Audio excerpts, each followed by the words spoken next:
সাহরি করার কিছুক্ষণ আগে যখন গার্লফ্রেন্ড বয়ফ্রেন্ড ফোনে কথা বলে তখন পুরুং পুরুং পুরুং পুরুং। হ্যালো জান, কি করো? এই তো জান, আম্মুকে হেল্প করলাম খাওয়া গরম করতে। কি কি খাবা? ভাত খাবো, ডাল খাবো আর একটু লেবু আর মুরগির মাংস। কি যে মজা! মজা না? খাও তাহলে। আচ্ছা জান, আম্মু ডাকতেছে, সাহরি করে আসি। যাও, লাভ ইউ।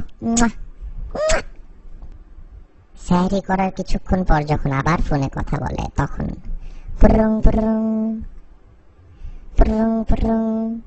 জান খাইলা? হ্যাঁ জান খাইছি, খুব মজা ছিল। তুমি খাওয়া দাওয়া করছো? হ্যাঁ খাইছি, নামাজ পড়লাম। তুমি পড়ছো নামাজ? হ্যাঁ জান পড়ছি। ঠিক আছে, কি করবা তাইলে? সকালে ক্লাস আছে না তোমার? যাও ঘুমাও, সকালই তো হয়ে গেছে অলমোস্ট। হ্যাঁ জান ঘুমাইতে যাচ্ছি। তুমি কি করবা? তুমিও ঘুমায় যাও, তোমার তো কোনো কাজ নাই। হ্যাঁ আমি একটু ফেসবুকে মেসেজ চেক করে ঘুমায় যাচ্ছি, এখনই ঘুমায় যাবো আর 5-10 মিনিটে। আচ্ছা ঠিক আছে জান, রাখি তাহলে। Love you. এইটা কি করলা? কই কি করলাম? এই যে মাত্র এটা কি দিলা? চুমা দিলাম। কেন, তোমার কমন সেন্স নাই? তুমি বুঝো না আমি রোজা রাখছি?